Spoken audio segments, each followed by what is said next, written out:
Here we are at Adam's calendar on the 21st of June 2010, the winter solstice in the southern hemisphere, and we just witnessed the sunrise over the stones, the central stones of Adam's calendar, and we're about to do a little insert for a documentary here in South Africa with a program called 50/50. So it's a very wonderful occasion because it's the first time that we're really documenting this for television, mainstream television as well, and Project Camelot. At the moment, Project Camelot is taking a back seat to a South African professional television crew for a very well-known TV show in South Africa. And so you can see that they have a very sophisticated cinematographer who knows his business. They have a professional boom guy. They have a geologist here, and they're about to interview Michael. So Project Camelot is standing by and snapping shots whenever they can. It's freezing out here.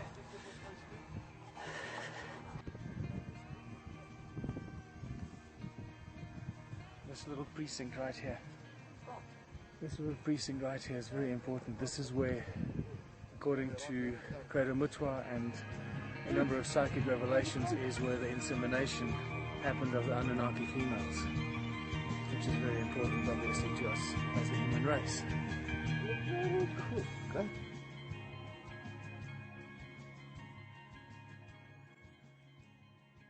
The color of the soil here is red, and all of African soil is red, which it's said that Africa should be, and probably is as it is, the breadbasket of the world. We could grow so many crops here. It's crazy. Everything grows like crazy. You put a stick in the ground, and next to you it's a tree.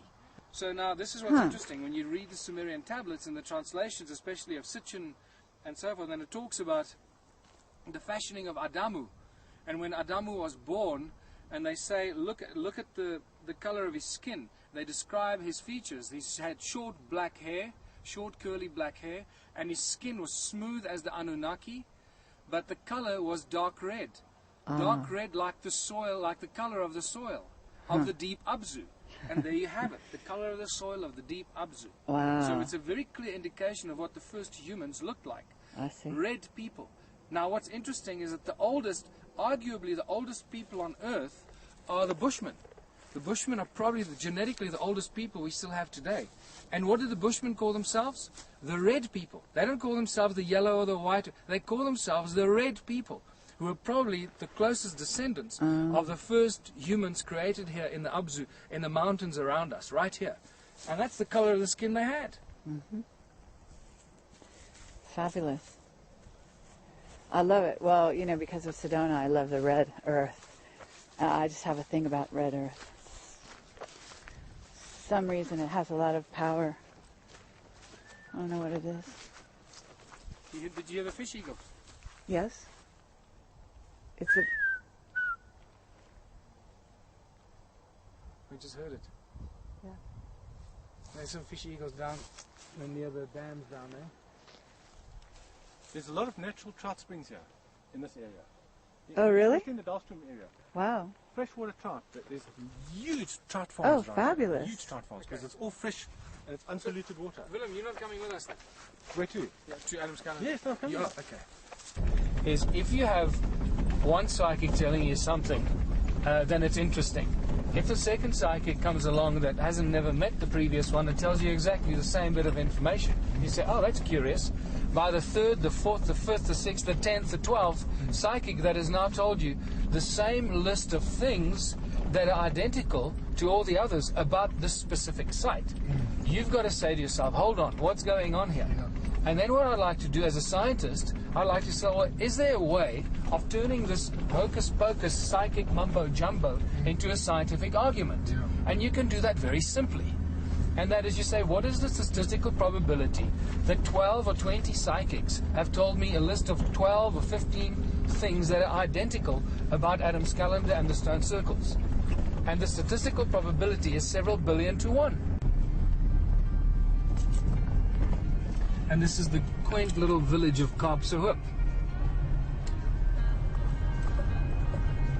It means Cape Hope. I see. Or the hope of the Cape. And the Cape is hundreds of kilometers from Well, it's 1,000 miles away from here. So what is the significance of this place? It's a mining gold rush town. Ah. There were about 15,000 people that lived here in the 1880s, from 1880 when they discovered the gold. But Michael has to be the visionary. Yes, yeah. That's He's right. got to say, yes, This is the theory, this is the theory, and I will come up and say, but prove it to me. And I come up with proof, and that helps him again to... Michael wouldn't be able to see the way he does if he was too practical. Practical, yeah. Yes. So he needs somebody to compensate him. Yes, yeah. So Johan, tell me how you got into all of this, because I understand you have a huge company that you fight forest fires. Fires, yeah. So what happened is I've been fighting forest fires since 1986, 85 actually, 1985.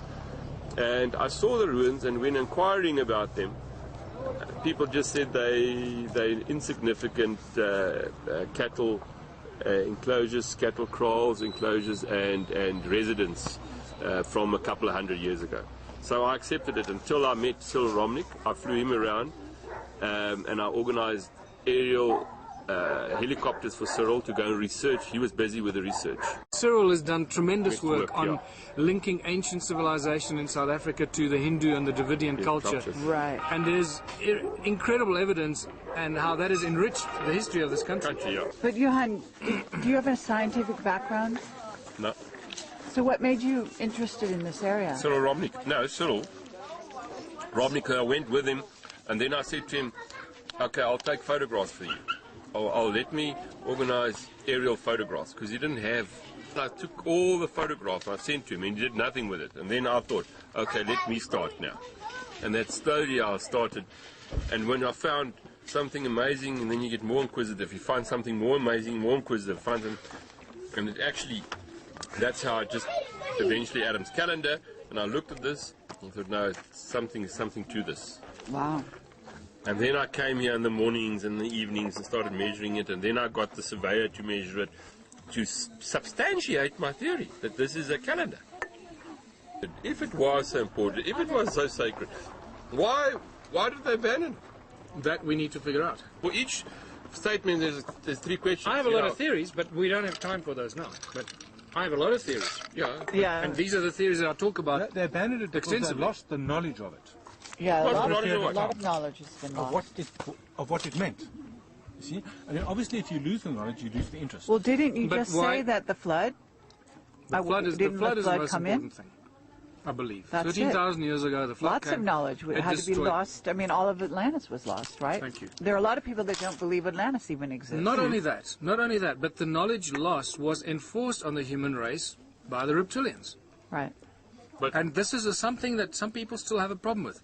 And it's okay. If they have a problem with it, then they must go away and do some more research. I watched a program last night on the blue holes in the Caribbean, where they dive down the blue holes, they cut those minerals, and they cut them in half, and I don't know if you've seen it, and they then determined when the floods, when catastrophic events happened on Earth, and it's amazing there, and then how in those wat noem je goed? The cores?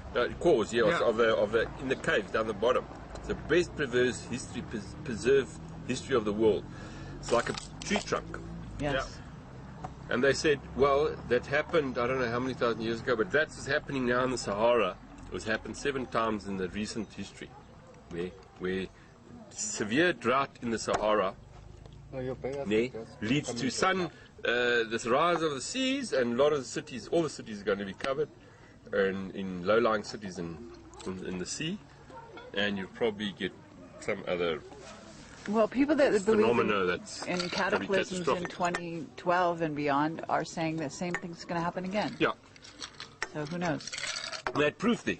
The scientific proof that it did happen. They analysed the materials in there, everything. Where did you see that, Johan? On Natural Geographic last night. The Oh, blue last holes. night. Yeah, The blue holes. blue holes. Something about the blue holes. The diving in the blue holes. I must look at that. It's very interesting.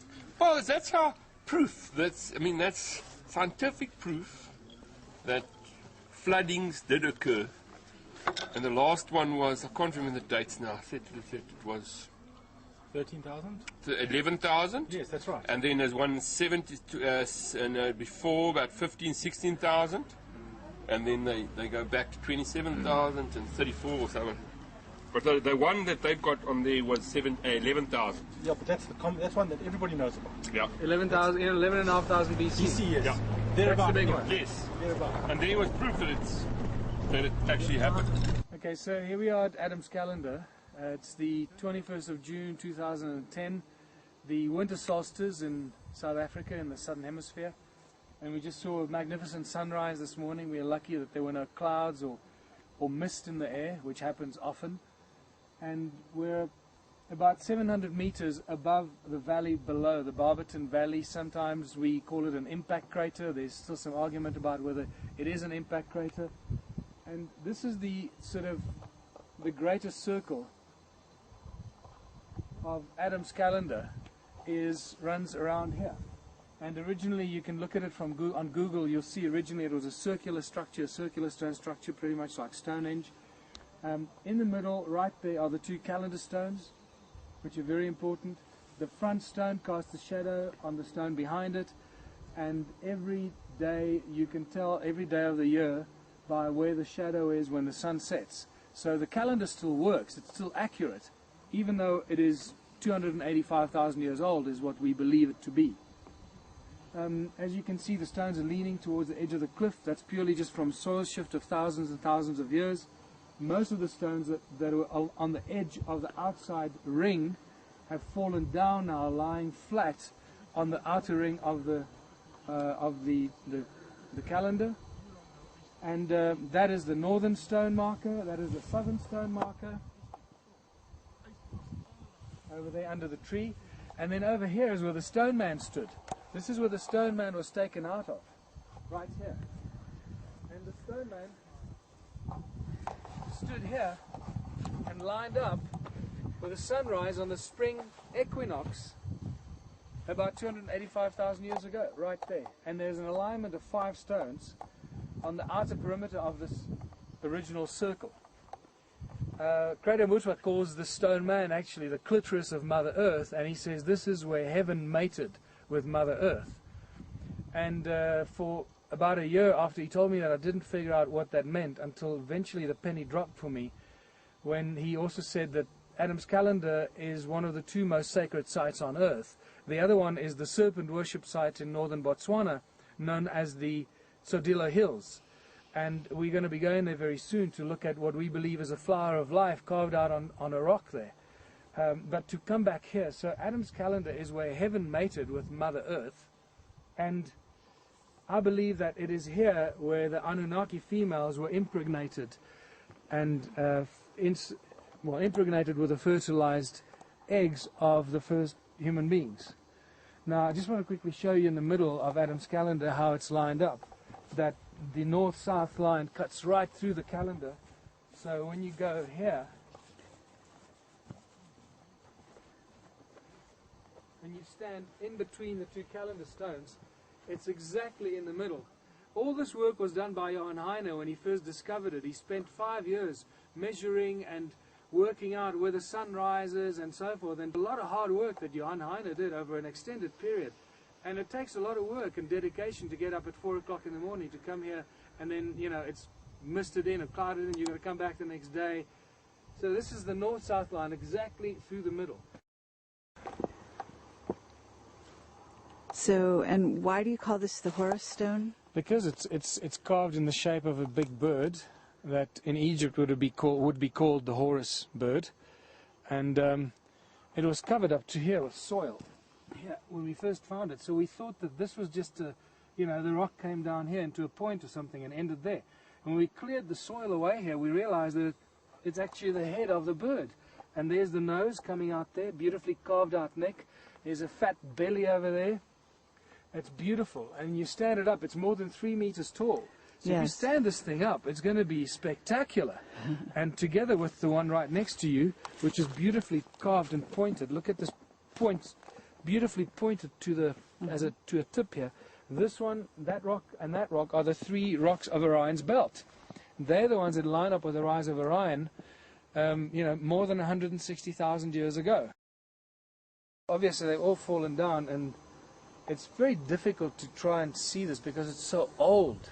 And that's what people need to keep reminding themselves of. This is so old that it boggles the mind.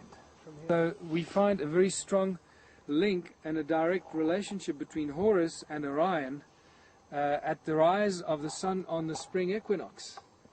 And over here we've got what I believe is to be the head of Inanna. It comes from this piece of rock here, which is actually the body of a sphinx that has fallen over. The back of it is over there. It comes back here, and it ends here, right here. That's where it ends. And what I believe happened is that this statue was standing up here.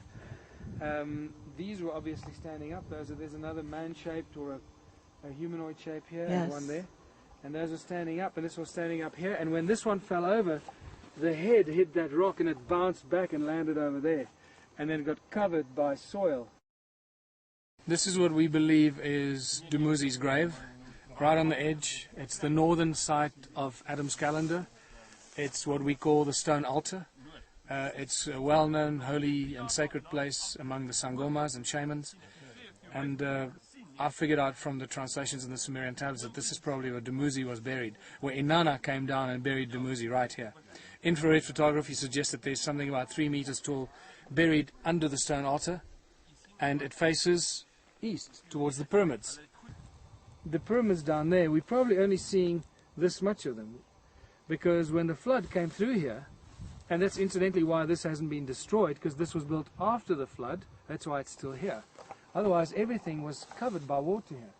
And I think much of Adam's calendar was probably destroyed by the moving water. But because the calendar stones are facing north-south, that probably spared them from being pushed over. I don't know, these are just things that I'm thinking about. You know, you've got to bring all these things together. But if you look at the pyramids down there, imagine a wall of water 1 kilometer high coming from south down there, south-north, and flooding all that valley down there, and depositing all the millions and millions of tons of soil and sediment on top of the pyramids. So we suspect that the pyramids are probably only sticking out half of them, or maybe even less, because the third pyramid, there are 3 pyramids, 2 big ones and 1 small one, to the right of the 2 pyramids, just like in Giza, right? And if you look at which way the tail of the sediment is aligned, it aligns towards the north. So it also suggests that if they are indeed pyramids, which we believe they are, and the sediment came and deposited on them, it left behind a bit of a tail of sediment facing north. The statue of Inanna, which is lying down this escarpment in what we call the workshop, one of the stones that has been clearly worked and carved is clearly a bust of a human. And if this is in fact where Inanna buried Dumuzi, and Dumuzi is buried here, then that could be the statue of Inanna. And then we have the Sphinx, and the Sphinx and Isis. The Sphinx is often referred or associated with Inanna as well. Here we have, what we also have taken is infrared photographs of this spot here. And the infrared photographs tell us very clearly that there's something about 3 meters deep, buried under the soil here, about 3 meters deep, which is about 3 meters long. And we know that the Anunnaki were taller than humans. So there's another potential argument that if Dumuzi is buried here and he was the Anunnaki, the son of Enki, that he may have been 3 meters tall. He was one of the giants. All of Natal is covered in a recent deposit of silts and sands. Very recent. That the geologists called the Masucheni Formation.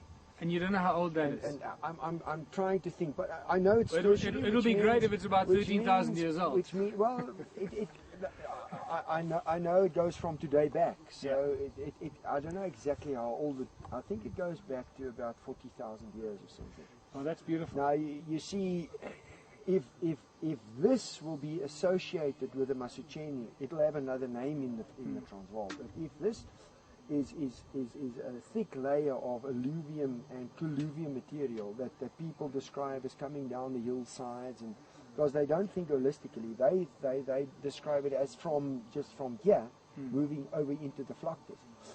If one can say extensive deposits of that formation occurs here, then one can start saying to you, well, you know. Yeah. But where did the water go from here? Just north? Yeah, I think it went north.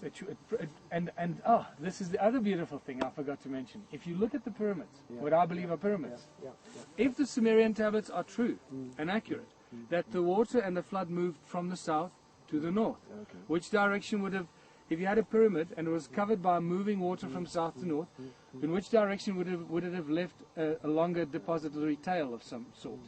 To the northern side. And that's exactly what you find there. The deposit of when you fly over it, you can see there's a deposit tail going north on both of them. Not here, not there, it goes north. You see,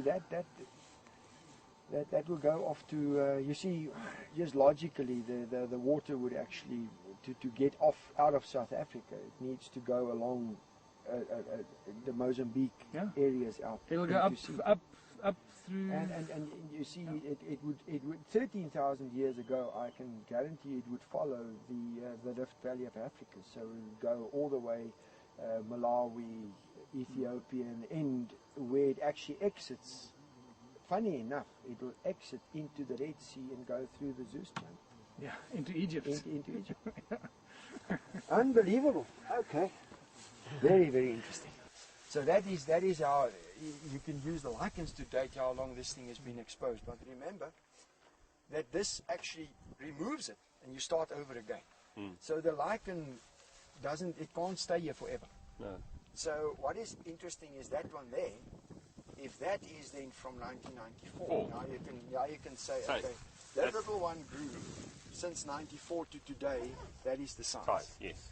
You see, and then you can start looking at that as a way of saying, in 1994 this rock was clean. Only other thing I need to add to this, that this rock was covered in lichen already, so it's easier to seed it in this area. If you've got a clean rock that's unseeded with lichen, it takes a lot longer for the lichen to establish. So those are the other important things to take into consideration. If you quote me on it, I will deny it. Well, then it's useless. Exactly. No, but I do that. And that's what I do. If they tell me that, I say, good, I'll quote you, but I won't mention your name. So that's what I do. So like I said earlier in my interview, I've had 2 very well-known academics in South Africa tell me things, but they told me, you may not quote me, because I will deny it, because I will lose my job. Well, that's... And this is a problem. That's where my way of thinking is as long as you're prepared to reason within reason, why don't do it? Reason, and then people can comment on what you think. And you must. Boom, please. You shouldn't be scared While we wait for the to actually helicopter. talk about this stuff. Exactly. Yeah. But some people are really scared. They are driven by fear. They're overcome by fear. They don't want to talk about anything that's outside the box. And it's just like, this is what I find exciting, especially in the area that Kerry in Project Camelot, the area that they work in. They just open everything. They rip apart everything. Yeah, and they talk to people and they interview people. That's how new thoughts are generated. You know, if you are prepared to open your mind, and in my case, you know, looking at this, this is very exciting geology because you know, what is really interesting about the site here is that these rocks, geologically, it's very difficult to explain why they are here. For me, it's very difficult because I'm trying to figure out the geology, and you've got the quartzites in the bottom, you've got some of this intrusive stuff up there, then you've got the quartzites up there, then you've got this block of intrusive stuff, and then you've got intrusive stuff over there with quartzites, and there's some dolomites over there as well. So geologically, to explain why these rocks are here, we'll need a little bit of work. You need to, and that's why I say, before you come to a final conclusion, let's do a little bit of research. Let's get the electromagnetics in, let's get magnetic meter in, and just see, are we working with a dolerite dike? Now, you know, if it's a dolerite dike, then this structure was cut through this mountain, because it must be intrusive through here. Yes. But there's quartzites down here. Yeah. So it can't be. So it can't be. Okay, now the next thing, then it must be a dolerite sill, which is a structure that comes in like a blade line, but then it should extend all the way along. Exactly. That's what I mean. And it doesn't do that. So now, I've had a few geologists how say, on earth do you get this thing here? Because it's not a dike, it's not a sill. yeah. And so these rocks it's very difficult to bring them here geologically. And on the other hand, with dolerites, we know they can pop up where they want to. They molten stuff. They could come in where they can be little kind of pieces of it. Yeah. So it might be that this is just one dolerite intrusion. Yeah. And there's another one there. Yeah. Or these rocks have been carried here by human beings from over the hill, because there we know there's a lot. Exactly. So it's either being carried in or they are part of the geology, and you really need to do some research to prove what you want. You know, if the magnetometer picks up a clear structure here, you know it's intrusive from underneath and coming in. If this is a mixture of loose rocks with magnetics going everywhere, then you know these things have been dumped here and stacked and left. Exactly. And that is the kind of thing that I'm prepared to go on record with. I don't mind saying it, I don't know. You know why? It's easy to say I don't know, let's find out. And exactly. Once you found out... Not many people are brave enough to say I don't know. Yeah, Or even say what you just said now, to say that these are the possibilities, and that it is confusing. Even just exactly. from a geological perspective, looking at this. The fact that we know this is a line with the sunrises, the equinoxes, the solstices, with north, south, east, west. I mean, that's a huge, that is a huge discovery. I mean, God bless Johan Heine for finding this, you know, because I think this is one of the most important clues to the origins of humankind that we have. Because I've got stone tools and stone artifacts that are just outside the paradigm of normal stone tools. Then, in fact, when I started showing these archaeologists these stone tools, they told me, no, these aren't stone tools, this is just, you're just imagining things. And I say, well, come and have a look at a collection of these. Oh, geez, okay, now you see a repetitive pattern. And it covers the whole area, and you start realizing that they all come from near the stone circles. And you realize, hold on, and these are not normal, these are not carved stone tools. They are molded. They look like they've been molded. Okay, so it's not something that you carved, a typical kind of hand axes and scrapers and something different. Yeah, for me, from a geological point of view, and the uncertainty as to where these rocks actually come from. For me, the context is important. Is that we are here looking at something that is related to the bigger picture of what you discovered. You know, these circular things and the whole of the environment we're looking at. So if you as a geologist want to explain how the rocks got here, you have to come from a certain angle. Now, if you can't use the geology and you then say, but in the context of this entire area, people have been carried rocks around like you wouldn't believe it. And look at your circular structures. I mean, there people were carrying rocks for kilometers and stacked them. So then immediately it's not impossible that somebody actually did carry the rocks here. And that got- is, or- you or- see, that is why the possibility of people bringing rocks is there now. Yeah.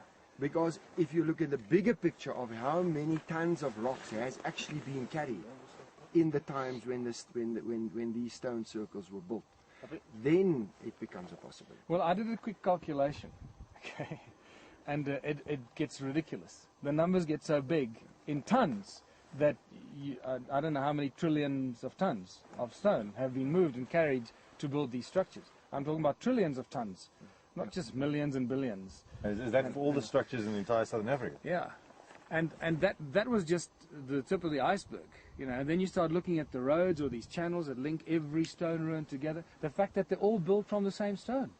Okay, this is another very important thing. All the way from Nelspruit, all the way across South Africa into Botswana, they all built out of one stone only, hornfels.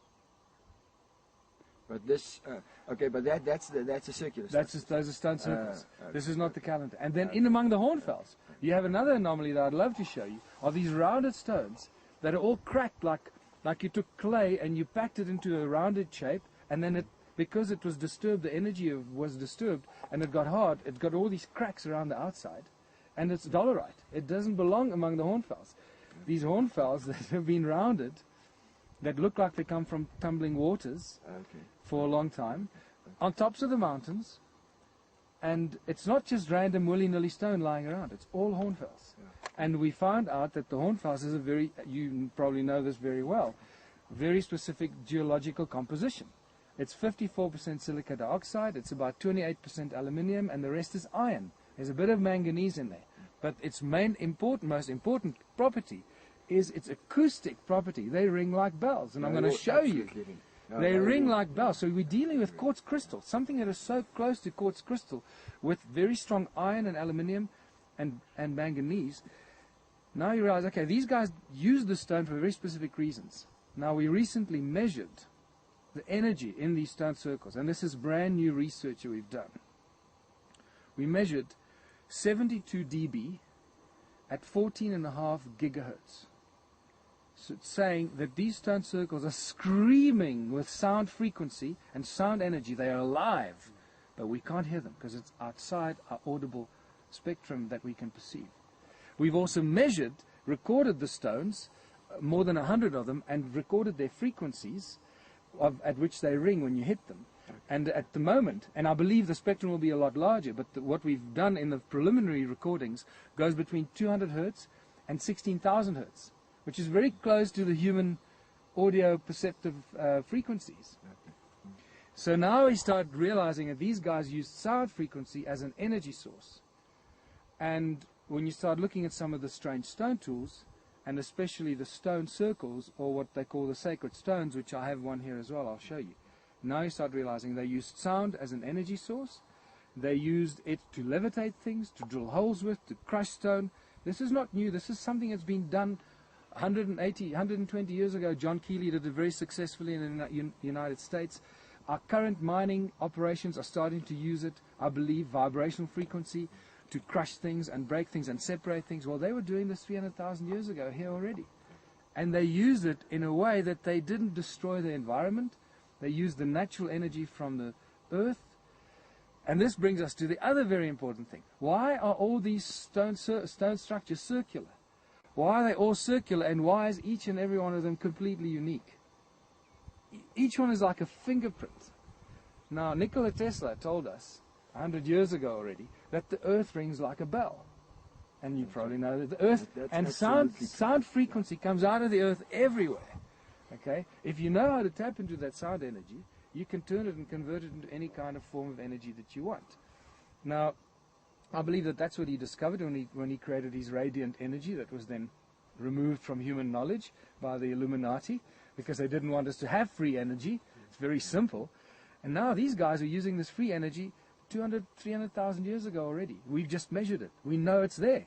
So no one can deny that anymore. It's scientifically proven, and we've just proved it. And so the reason why each one of these stone circles is unique is because it's actually the fingerprint of the energy as it comes out of the ground. It's like cymatics. When you take sand, put it on a metal plate, put a sound frequency through it, each frequency has a very specific and unique pattern that it creates. And so that's why each one of these stone circles, just take yourself away from the stone circle and imagine the stones are actually sand pebbles, and the sound frequency is coming out of the ground. What's happened there is that the stones have arranged themselves according to the energy, the shape of the sound frequency energy as it comes out of the ground there. They knew it like you and I know how to drive a car. Okay, we don't really know how the car works, but yet we drive it. So if they were given the knowledge by some advanced beings who understood this, they just use that knowledge and move the stones into place based on then understanding what the energy grid looked like there. Each and every one of these circles in its original form was connected by what we call these roads and channels. Right. That's right. So, and when you start looking at some of the structures and you compare some of the structures to modern technology, like magnetrons and klystrons that you get in Nikola Tesla's death ray, in the Japanese death ray in the 1940s that they were going to smite the whole the Allied army. Well, the magnetron in that death ray was about this size. You know, it was like 6 inches in diameter.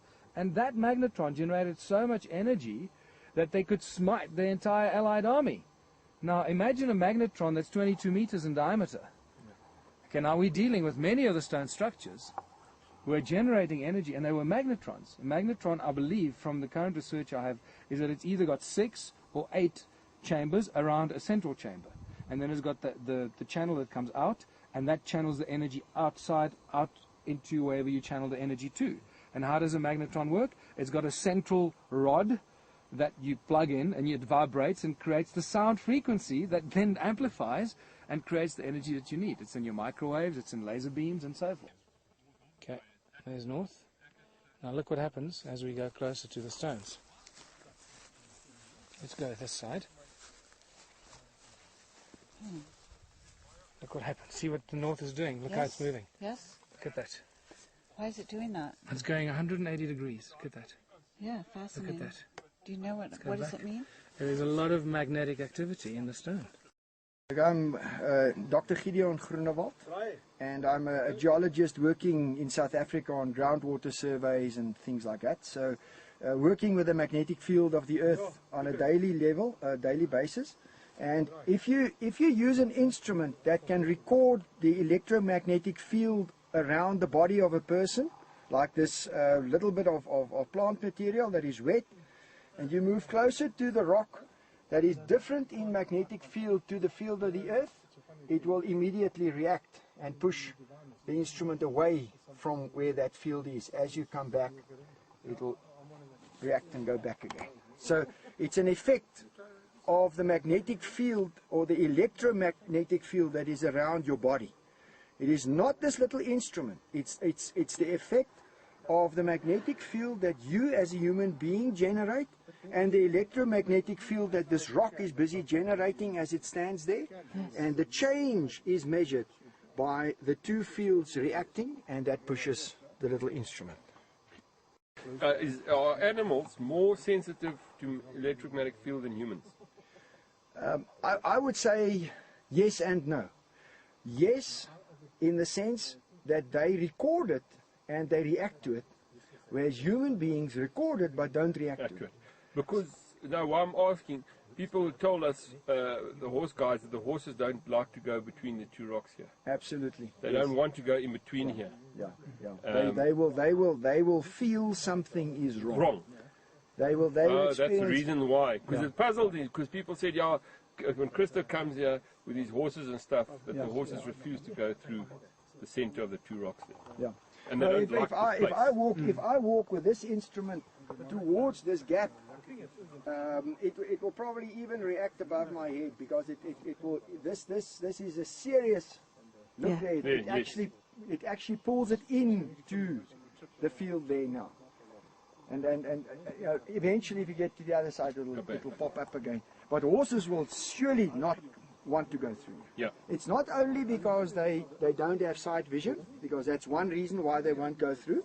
They don't like going through a gap. But the other is that they actually they feel the effect of the magnetic field.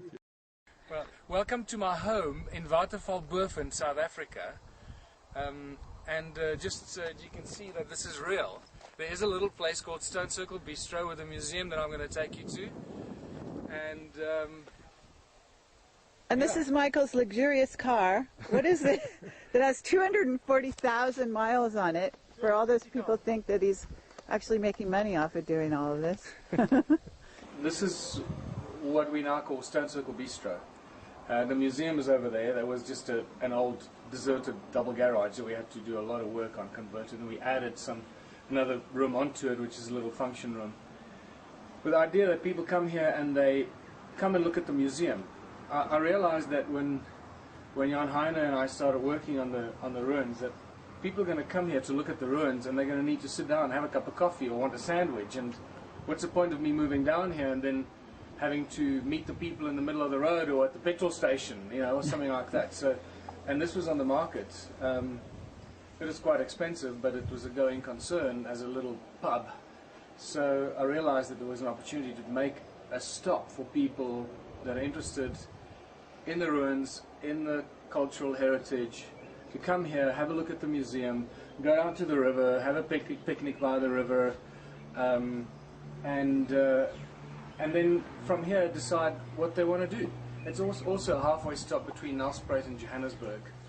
So it's turning into a very nice little stopover and a place where people come and fill up on the knowledge of ancient civilizations, which they're completely not unaware of.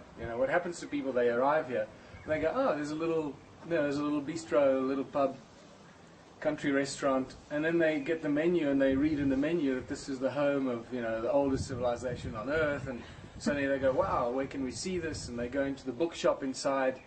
I've got a little bookshop that I created next to the restaurant, and they see the books, and then they go to the museum, and then they want to go and see the ruins.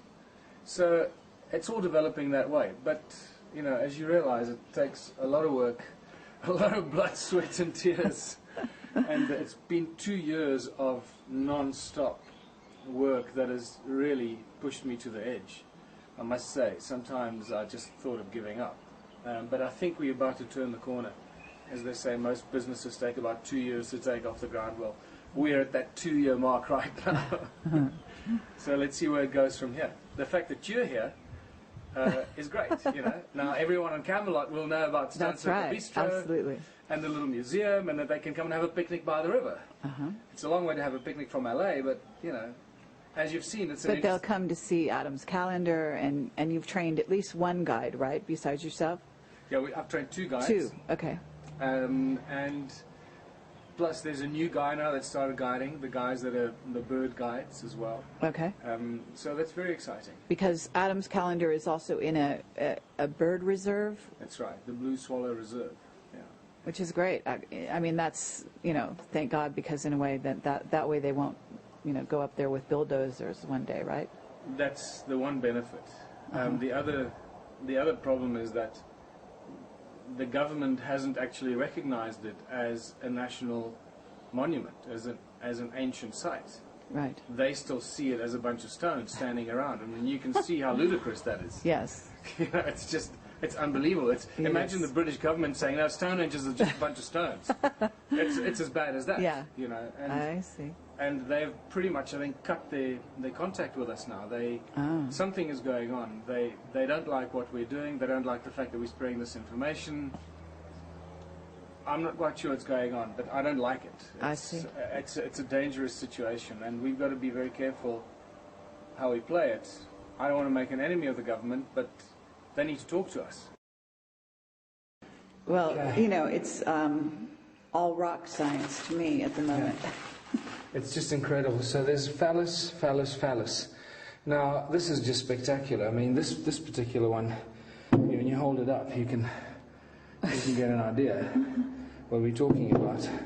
Here's another one. But they're hand carved, is These are hand carved. You see, now you can see how old it is. Remember, when you carve this, you remove the patina or the skin of the rock, and then the rock would look something like this. The raw, there you got it. I mean, there, okay, the black rock like here, inside of the rock, and that's the skin or the patina of the rock. And then once you've carved it, it starts to grow back. So this tells us, and this goes really slowly, the patina. So it tells us that this rock has been carved a long time ago for this patina to have grown back completely and cover these palaces with a thick layer of patina. So this isn't something that was carved in the last few hundred years. This is thousands of years old. Now, immediately we're thrown into a big, confusion, because that's not what the history books tell us.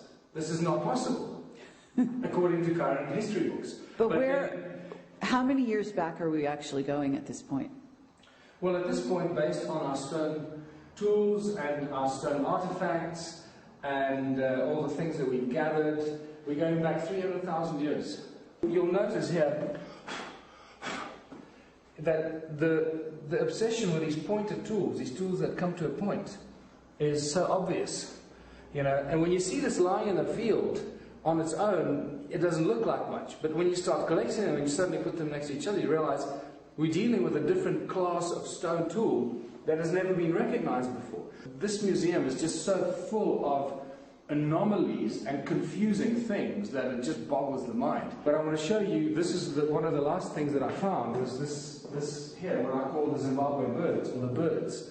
Because these cultures were obsessed with discovering, with carving birds. First we see it in Zimbabwe, the more refined Zimbabwean birds with the broad little belly and the base, and then the top going to the top. And here you've got an example of the base of the belly and going to the top, and there's always this little angle at the top here, the head looking at the sky. And that's quite incredible. So here we find the prototypes, the very early prototypes of these Zimbabwe birds. And in Zimbabwe they become more refined, they get eyes and wings. They're just more recent or more refined. However, these could have also had eyes and wings. They might have just eroded or peeled off because they're just a lot older. And then, as you'll see later today, we're going to go up the mountain. I'm going to show you some of the ruins there. On the way down from one of the ruins, I find these things lying in the forestry roads, just trucks driving over them. They're washing down the mountain into the road, and no one's paying attention to it. People just ignoring it. It breaks my heart. And it's to do with the protection of the gold miners. This is what it is. These were mascots, and the mascots and the protectors of the early gold miners. We see it in Egypt. In Egypt, much later, many, many thousands of years later, we see the goddess Hathor being personified as a bird on a pedestal. And she was the goddess of gold mines and the goddess of gold miners, the protector of the gold miners. Oh, really? So the bird on the pedestal was often etched into the edges of the gold mines in Egypt and the Near East, the Middle East, going into the gold mines. Now you're finding the source of those birds on a pedestal in South Africa here with these very early rough prototypes, and then the more refined Zimbabwe birds further north. And what about going into the gold mines themselves to look for these? I don't. Have you ever thought of going into those? Yeah, look, we've got quite a few gold mines that I've looked at. If you look at my new book, Temples of the African Gods, there's some photographs of these gold mines, and then there's some other gold mines that are really deep that you need serious equipment to get out. That is a real expedition. To go into dark caves is quite dangerous because there's a fungus that you pick up that is absolutely deadly. And there's no antidote for it. So be careful. Don't just go into caves because you may die. It's like, really? These are all the things that you need to think about. It's called, in Afrikaans, it's called grotkoors. It's a cave fever. I forget what the English name for the fungus is, but it's once you get that in your lungs, you're gone. This hollowed out stone, it looks like a crucible of sort, and you can clearly see the metallic sediment around the rim. Now I've checked this, and this is iron. This is iron sediment. Okay. Okay, which is just. It can't be the accidental, in other words. Of course not. So somebody was smelting iron and using this as a crucible to create little molds, ingots or whatever, out of iron. And this here is a spectacular artifact because at first sight, all people would just dismiss it. This is just just something to grind your maize in or your corn or whatever. And then you look at, well, why would they put a spout here or a funnel kind of thing? Okay, and then you look closely at it and you realize how badly eroded it is on the inside. If somebody's been using this until recently, it would have been very smooth. Yes. Okay, so now you've got to use logic and a little bit of scientific thinking and extrapolation to say, okay, well, it obviously hasn't been used for a hell of a long time, and we're talking thousands and thousands of years, because this is hard granite. Yes. Okay, this doesn't erode easily. And it's eroded quite badly. It's rough on the inside. And then the spout, which is even rougher, and then you think, okay, wow. So obviously whatever they were doing in this was that important that they wanted to create a spout for it to pour it out. And then you step back and you notice, oh my goodness, look, there are marks here and marks there that tell us that this thing was suspended in the air so that they could tilt it and pour out whatever was in it. Fascinating. So this is just a very important piece of equipment in ancient times, and they, to go to this amount of trouble, whatever they were doing in this was incredibly important. You're not going to go to this amount of trouble just because you want to crush a few millis. When you lift these up, they're all ringed beautifully. But it's important to add here that Michael is a sound engineer. That's another one of his jobs, and his mother was an opera singer, so he's very oriented towards sound and sound technology. So when he says they ring like bells, he actually knows what he's talking about. Well, I'm going to show you now so that you don't call me a liar. Right? Now these you find, okay, wow, this is interesting, and that's an interesting little statuette. But again, look at that very sharp, flat point as it was used for something. You get exactly the same here. Look how beautifully tapered this has been, and then when you pick it up, sometimes even your fingers suggest that. Yeah. Okay, but then this one rings at a slightly different pitch. Okay. Sounds like piano keys. Now when you ring them together, you hear the two frequencies harmonize together or ring together.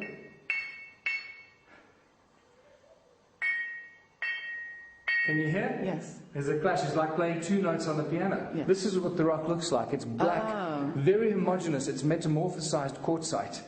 It's known as hornfells. I see. And there you can see the patina, the skin of the rock. So this broke off because of heat. Okay, that's another very important indication and a clue. Whatever these guys were doing inside these ruins, they did not use fire. They did not use heat, because this was cracked as a result of fire. And so this is a very homogeneous, 54% silicon dioxide, so it's really, we're talking crystalline substances, quartz crystal, mixed with iron and aluminium, and a little bit of manganese. And with that, they've got very specific properties, and those properties are resonant frequencies, acoustic resonance. That's what this is all about. Okay, now I'm going to show you why I can say that. Then. That's amazing. So, when I say they ring like bells, I'm not joking. If you close your eyes, It sounds like a church bell, yeah. Look at all the pictures, the aerial photographs that Johan Heine has been taking for 20 years. And since I got involved, we've taken a lot more. But even just the ones that we've got here, all along, each and every one is circular. Each and every one is unique. Okay? Yes. And they're very dense, as you can see. You flew over it the other day, so you now have a very good idea how dense this stuff is. Yes. And it goes on and on and on. It's larger than Johannesburg, larger than Los Angeles, the area that it Also, covers. they're each unique, which is very interesting. Okay, now, the reason they're unique, the reason why they have this circular structure and yet they're unique, is because it's like cymatics. The stones, imagine the stones are grains of sand. It represents the sound frequency as it comes out of the earth at that spot. Each of the circles is connected to these channels.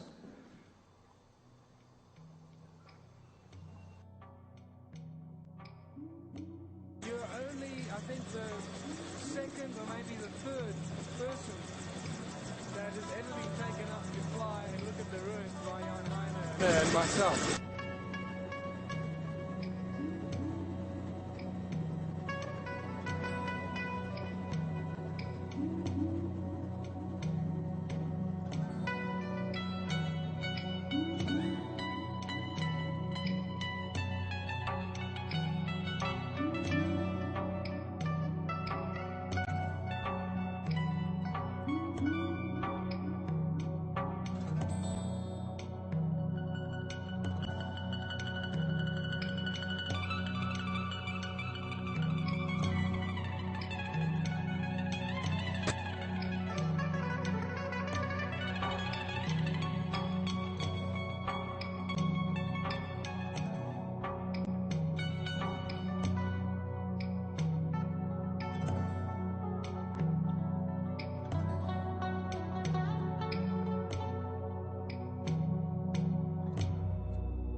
This is the big ruin we call Blaubosch Kraal. Fortunately it's been preserved inside the Sapi forestry area, and we have a good understanding with the Sapi people under the Makumati Foundation. We have a clearing team, and we work with the Sapi people to keep them clean and keep them preserved, so we can bring tourists here and show the people. Otherwise they'll be completely overgrown and you wouldn't be able to enter. I mean, this has been cleared, as you can see, recently. I see. And so that you can have access. Otherwise, the grass is so tall and so thick, you can't even come through here. I see. Now, the interesting thing about this ruin is that this has got very strong links to the Hindu and the Dravidians, like I mentioned earlier. It's one of the most difficult and complex ruins to try and explain. Later, I'll show you the one at the top of the mountain is a lot easier. But what's interesting and quite confusing here is because it's been messed with so many times by passing cultures and passing civilizations that they've just rebuilt it and restructured it to their own needs and purposes. So that's what is so confusing about it. So the poor archaeologists arrive here and they look at this and they don't really know. You've seen the extent of it from the aeroplane, from the helicopter. Well, not a single archaeologist that I know of in South Africa has seen it from a helicopter. They just don't know the full extent of it. They don't know that there are 10 million of these ruins in South Africa. They think there are a few hundred or a few thousand. So they can't put it into context. Yes. So when they make what they call a detailed report, it's based on previously written historical books that they use as their springboard, and then they add their little bit to it. Well, that doesn't get us anywhere. The geologist that we flew over the ruins with, Gerard Groenewald. And he's a senior geologist worldwide. I mean, as you heard, he's famous. He discovered some dinosaur eggs. He was on National Geographic, and became quite a controversial figure in South Africa and in the world because of his discoveries and his pronouncements. And he was proven right about originally the dinosaur egg. He was telling, oh, it's just a rock, and it was actually a real prehistoric. And you heard him say absolutely categorically. You know, at first he was a bit reserved, and then by the time we took off and we flew over it in a helicopter, he turned around and he just looked at us and he said, "This is no way, this is natural rock. This was brought here by people, this was built by humans, and this is mind-blowing stuff." And by the time we flew here, and we flew over this whole area here, with those very dense visible settlements further up there from the helicopter, he just said, "This is ridiculous, this is unbelievable, this is old, this is thousands and thousands of years old. This is not something that was thrown together a few hundred years ago." So currently, the history books, as written by the respected and official archaeologists, say that this ruin was built 200 to 300 years ago by the moving Bantu people from the north, a small family of 15 or 17 people. Okay, and then you got to say to yourself, okay, guy, what drugs are you on? Okay, really, just okay. So they're migrating through here, and they just quickly built this. So let's just look at the statistics here, right? You can see it. When we go inside, you realize how much bigger it is. But let me just give you some of the stats. Yeah, right? absolutely. So first of all, I measured the circumference. It's about 100 meters in circumference. Okay. Then I took an average width of the wall, took an average height of the wall, what it would have been originally, and I worked out there's about 500,000 stones here. Okay. Now, you're not going to have, first of all, the stones are not from here. They come from the river all the way down the valley. Right, so a small family of migrating people of 15 to 17 people, just do the maths. They ain't going to build this in a lifetime. Yes. It's just not going to happen. If they stay here for the rest of their lives, they're not going to build this. But this, unfortunately, because they're archaeologists and they're doctors and professors, that's what stands, and that's what goes into our history books. So along comes the next generation of archaeologists, and they refer to the stuff written previously, and they keep regurgitating the same bullshit. Yes. And that's what it is. It is so infuriating. I just want to slap these people and wake them up. So just come with me. Let me take you on a little journey of discovery, and let's think about this and apply some logic. And each individual stone is actually quite big and heavy. Well, they are. The average weight of these stones is about 20 kilos. Wow. You know, these are not small stones. I'd say probably between about 10 and 30 kilos. That probably some of them are even heavier than that. On the ruins at the top, even higher up, we got stones that weigh a ton. Yeah. You know, we got stones that are like a ton, and then you go, okay, hold on, and then the story gets even better, Kerry. Then they tell us, well, those ones up there were built by the women and children. I'm not kidding you. This is just one of those strange anomalies. There's a little circle with no entrance outside the big circle. Okay, Right. so you say to yourself, okay, well, who's going to build a circle of stones with no entrance for what purpose? And it's when you start realizing that the stones ring like bells. I mean, listen to that, you know. Mm-hmm. So what you've got in essence, you've got stones that are like the strings of a piano, Wow. right? Now imagine if you create, this is a broken car. We're looking at a broken car. It doesn't work. You know, it's like, so people come here and say, well, if you say that this is an energy generator, show me, prove to me that it works. It's like me taking you to a scrapyard and telling you, if you've never seen a car before, and telling you, oh, those used to be cars that used to drive on the road. You say, oh, really? Well, prove it to me. Well, it's a broken car, you know. We don't even know what components went in there, but it That's certainly points to interesting. that. Yeah, Now, interesting here's one of analogy. those, remember those pointed tools in the museum that I showed you? Well, here's Yes. another one of those. Okay, look at this beautiful one. Yes. Okay, now this is clearly not an accident. Right. And once again, we got something that rings like a bell. Reddish color grows back, the patina. I see. When you break it, it's black like this. This Oh, very I see. black That's the charcoal fresh, homogeneous. and the red And is the patina. eventually the patina will grow back, the skin will grow back, so it looks like it never broke. The current research that I've got on patina growth, on this particular patina, tells us it takes between 5 and 10,000 years for this patina, or Incredible. I think 5,000 years actually on this particular one, for the patina, for the first microscopic layer of the patina to start forming. So now we're dealing with chunks of 5,000 years. Uh-huh. This is not something that happens, you know. So that's why when I show you a patina of 2 millimeters on a rock that's been manipulated, you know that that's, 100,000 years plus.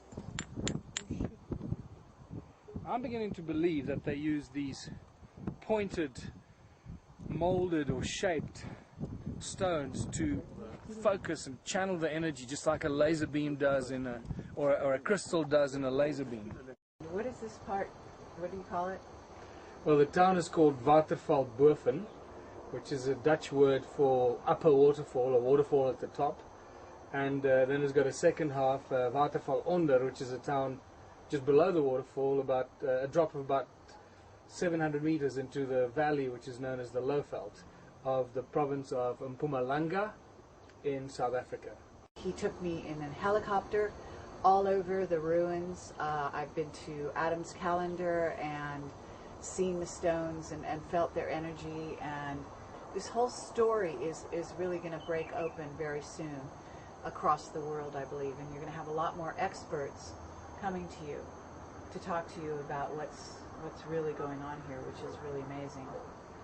Well, thanks very much. At this stage, the experts have been very on the lean side. We've had to really look hard to find the so-called experts, but it's interesting when we do find people that really are out-of-the-box thinkers in a professional capacity, whether they're archaeologists or geologists or astronomers. We get some absolutely mind-blowing information from them, which always flies in the face of what the textbooks tell us and what is held very dearly by the conservative establishment, or the universities and the official educational institutions of South Africa, about the history of South Africa and the origins of humankind and the things that we're dealing with here. Right. So you've actually gotten emails from some of those academics that are less than flattering, shall we say, towards your work. Yeah, it's very funny. It's when I have tried to reach out to the guys that are linked to the tertiary institutions, their response is very dismissive and very,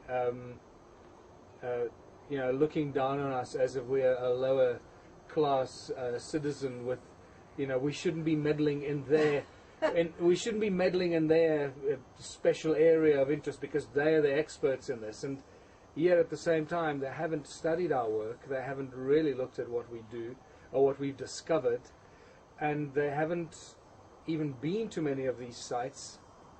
And at the same time, they're prepared to go on record and make statements as experts on our discoveries when they haven't had any knowledge or information about it themselves.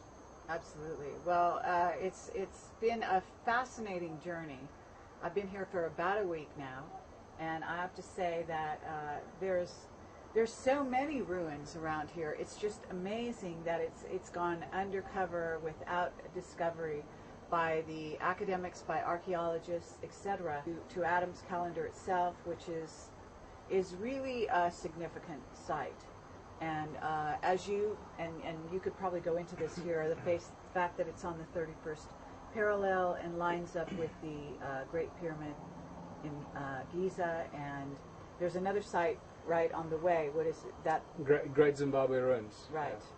Yeah. So the 31 east longitudinal line seems to be very important in ancient civilizations here, and that's really interesting because we've got, as you say, we've got Adam's calendar, Great Zimbabwe ruins, and then we've got Nabta Playa as well in southern Egypt, and then the Great Pyramid, all along the 31-degree east longitudinal line. And as I mentioned last night in our presentation, the numeric, ancient languages had very specific structures, and they were structured, the alphabet was structured according to a power system and a numeric system of value that was given to each letter. And the word El is, or Elohim, or El, is actually the numeric value in Hebrew for that is 31. So I guess they're trying to tell us that these were built by the gods of the Bible, the Elohim of the Sumerian tablets and the Bible, which I believe are the same, the one and the same. And as you already know, I believe that they are the Anunnaki. Right, absolutely. And their number was 31. Okay. I do know that the pyramids themselves that are behind Adam's calendar in the distance, that haven't been analyzed as pyramids, but for all intents and purposes, they do look like pyramids. It's actually the pyramids that you're referring to, just to put into context for your viewers, is that Adam's calendar is aligned with the north, south, east, west cardinal points of planet Earth. There is a 3¼ degree deviation, which is something we can get to, which is really interesting because that suggests that Adam's calendar was built at some point in time in history where the alignment of planet Earth was different to what it is today, the axis of planet Earth. And well, the evidence is there. You can't, scrape it under the carpet. There it is, 3¼ degree deviation. But it's actually not the calendar itself. It's the pyramids that we believe are pyramids down in the valley that also align with Adam's calendar and the rise of Orion's belt along the 3 Orion's belt stones that you've seen. The pyramids line up with that rise of Orion's belt further down in the valley. And it's actually the pyramids, what we believe are pyramids, that are along that 31-degree line. So it's the Adam's pyramids, Great Zimbabwe ruins, Nabta Playa, and the Great Pyramid of Giza that are all in this perfectly straight line. That line, however, does not run exactly parallel to the 31 degrees. It crosses slightly over, which once again suggests that there may have been some sort of a crustal displacement. Well, I assume that whoever built it didn't make mistakes. Okay, these guys in the past, they knew what they were doing. And if they wanted to put things in a straight line, they did. And they clearly put these structures in a very specifically straight line along the 31 degrees. But it crosses it over from a few seconds to the west in the south to a few seconds to the east in the north in a straight line. I mean, other than the psychics that you've been talking to, right, and the channelers, other than that, you don't have any way to document or prove the Anunnaki are behind all of this. Isn't that right? Other than Zechariah Sitchin, and is it the Sumerian tablets as well? Sumerian tablets, but also let's look at some of the interesting anomalies and indicators that give us information. When we first saw the mounds at Adam's calendar and realized that they look like pyramids, we obviously, well, specifically me, I started getting very interested in them and realized that they must be pyramids because they just so completely out of place. You saw them yourself. Yes. And so I thought to myself, well, let's test this in some weird way. What kind of tests can we apply to this? Now, and it was actually a group of psychics that I brought that were a humanities interest group that came from 12 different countries from all over the world. I took them on a tour of Adam's calendar, and one of them turned around and told me that the pyramids are on an extended golden mean spiral that starts at Adam's calendar. And as that person told me that information, it just came flooding in. And I knew exactly which 2 points we should use. And I went and did that, and we drew the golden mean spiral between the center of Adam's calendar, the 2 calendar stones, up to the stone altar, which I believe is the grave of Dumuzi. And you start that as the starting point of the golden mean spiral, and you start drawing it out, and guess where it ends? It ends right between the 2 hills that we think are pyramids. Now, that is, just too much coincidence in that, for me. Yeah. As we know, these ancient cultures and civilizations knew a great deal about the flow of energy, the Fibonacci sequence, the 5-factor, the 1.618, and all these golden mean spirals. And they structured, it seems to us now, the more research we do into Egyptology, into the other ancient sacred sites around the world, it seems that most of these sites have been structured along these golden mean spiral and the flow of energy channels. And time again, the psychics tell me things that are just really amazing. And many of the things are, first of all, that Adam's calendar was built by Enki, or commissioned by Enki, that it was where humans were originally cloned, the human race, or the Lulu Amelu, and so forth. And then on top of it, we had a geologist there at the site. By the time we took off in the helicopter and he saw it from the air, he just turned around at us and in a very excited voice said, "There's no way this was natural formation. These stones were brought here by humans. These stones were put in the ground purposely for a specific reason to build a calendar by humans." That's it. And he risked his reputation by coming out as bluntly as that. And that, I find that's amazing. Right, absolutely. And he's actually the second geologist that has done that. Okay. The other geologist, Peter Hobson, is actually come on board with us into the Makamati Foundation as our sort of in-house archaeologist. He's an archaeologist and a geologist. Wonderful. And when you speak to Peter, you get a completely different view of what's going on here than when you speak to an archaeologist or a geologist at university. And he's an out-of-the-box thinker. He's broadly read and informed. He understands the whole Anunnaki problem. So he's open to all these other suggestions. Wonderful. Okay, so in terms of Adam's calendar and all these ruins, where do you go from here? Well, there's so much work that we need to do, and that's really the only hurdle, and everything. The only thing holding us back is funding. The Makamati Foundation is at the moment run by Johan Heine and myself. Although it's got a lot of members, but we're the guys that are keeping it alive and active, because at the moment we're estimating based on previous scientific studies, which I'm not sure are very, very accurate. And that's all that we have in the world. That's what exists in the field of science for us to work with. Right. Okay. So these aren't easy things to deal with, Kerry, and that's what I find fascinating. People come in and say, "Well, have you done this? Have you done that? When are you going to dig? And why aren't you excavating? And why haven't you gone and excavated the pyramids? And and why haven't you dug there?" And I go, "Whoa, we want to do all that stuff, but bring us the money and we'll do it." Absolutely. We're in the middle of this ancient civilization and all these ruins everywhere.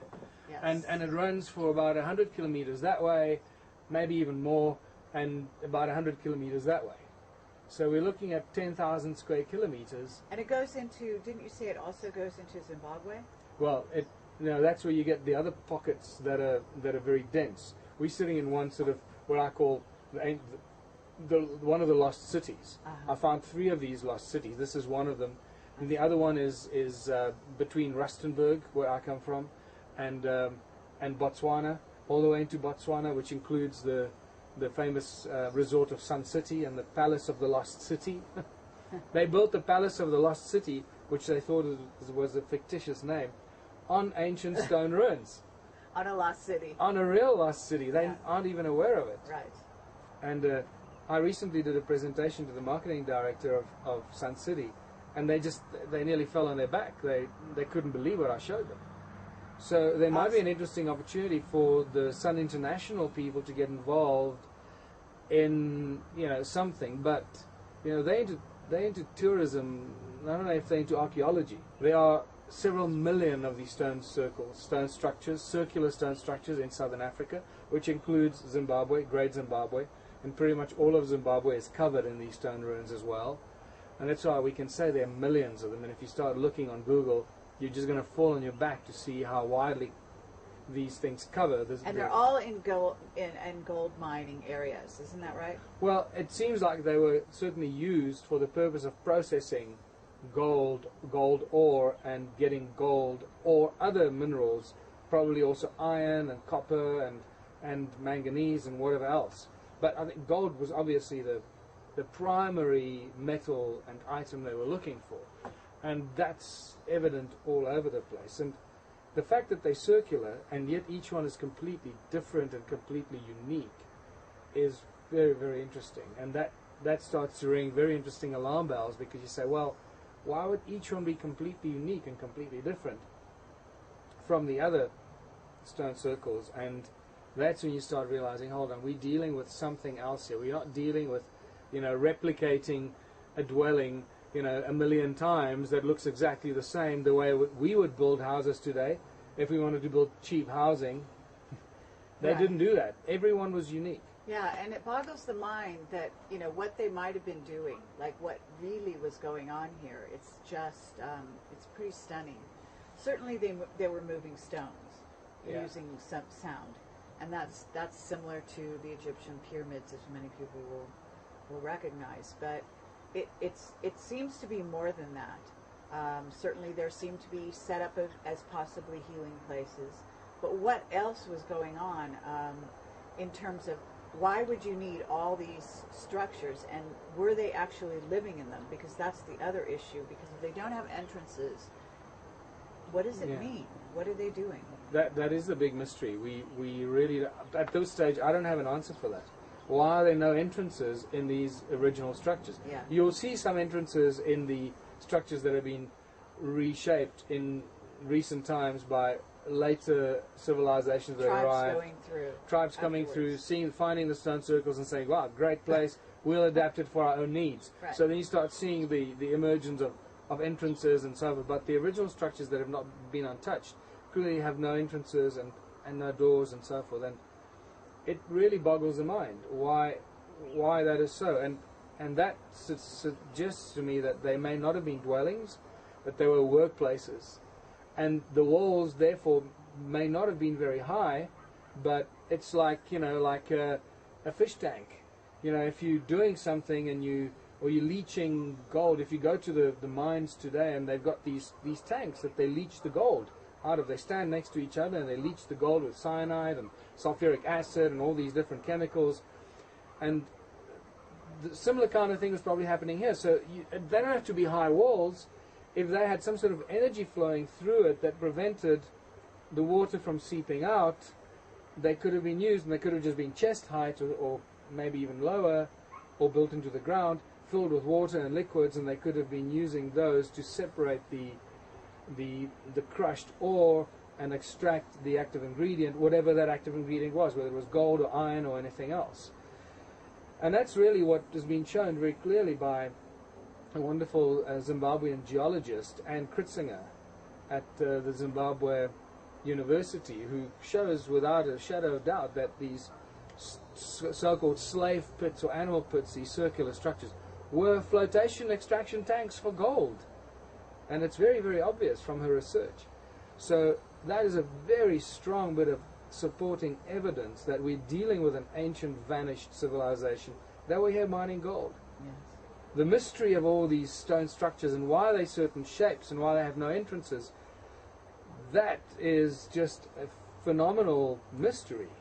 I believe that it was the sound that they were getting from the earth and amplifying that with the certain structures that they created on top of the surface. And then, as you said, these channels, each one of these original circles had these channels coming into it. Each circle was linked by this channel. And that's spectacular when you see some of these these archaeological drawings of our, forgive me, our ignorant archaeologists, because they come here and they draw these things, they study them for a week.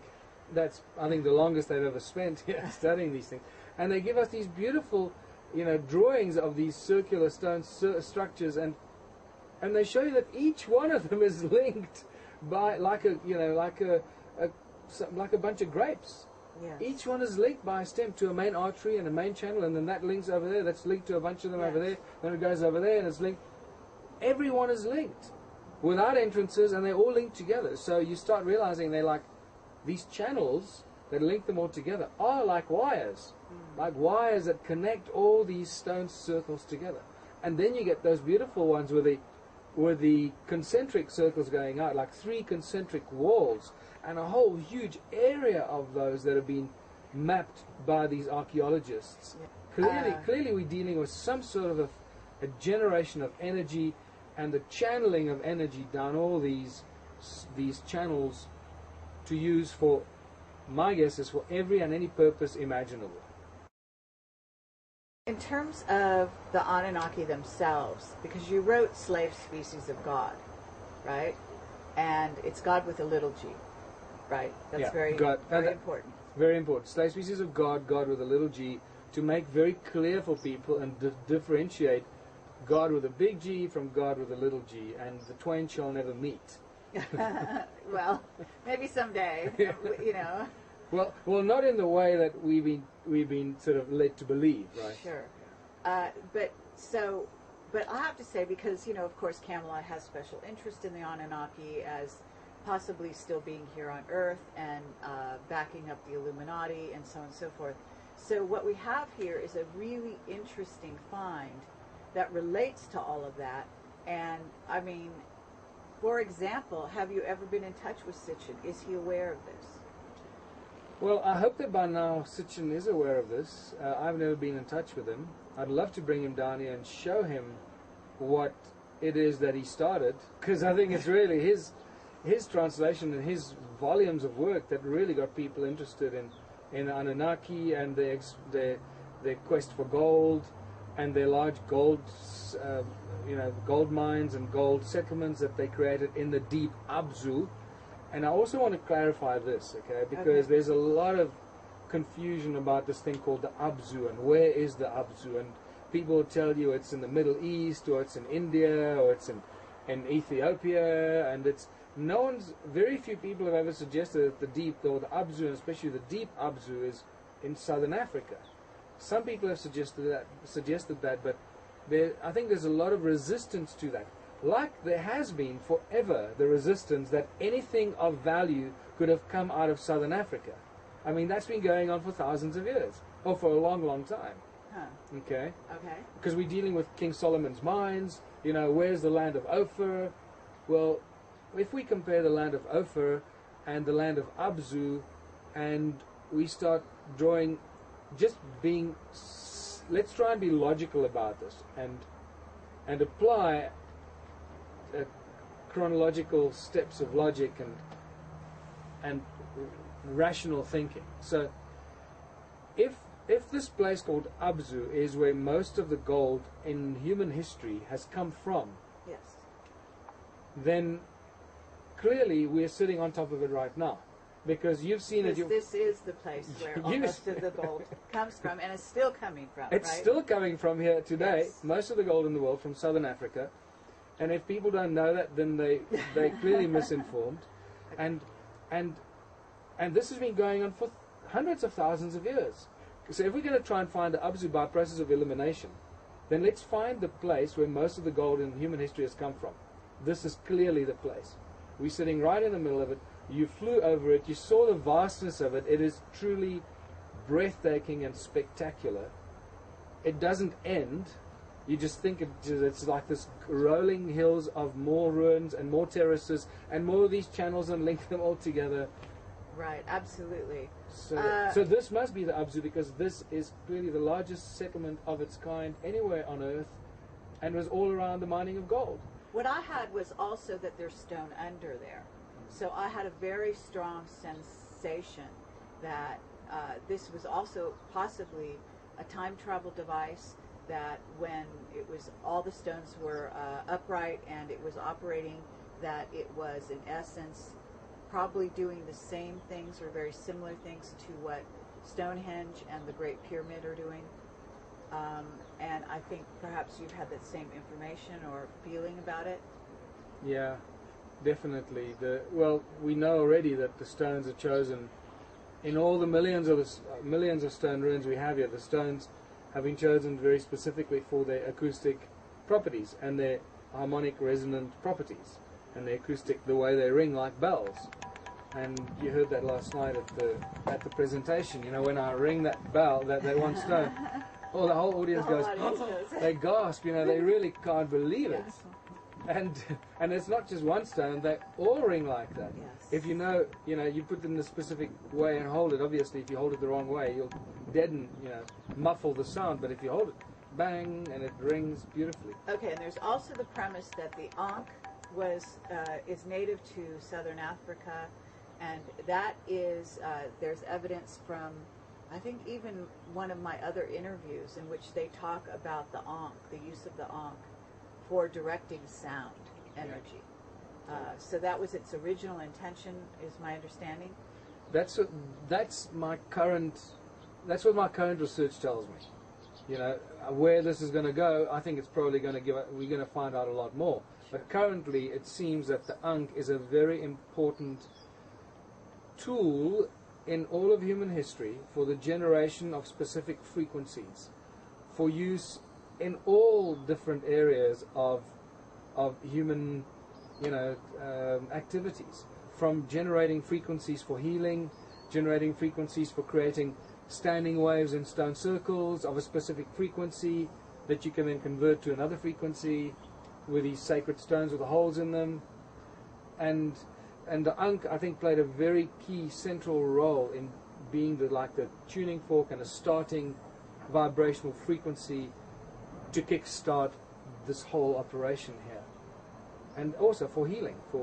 In Egypt, you see it often in situations, someone holding it up to your face, possibly to your pineal gland or something, which suggests they might have been focusing the vibrational sound frequencies into your head and activating your pineal gland or doing something of that nature, or healing.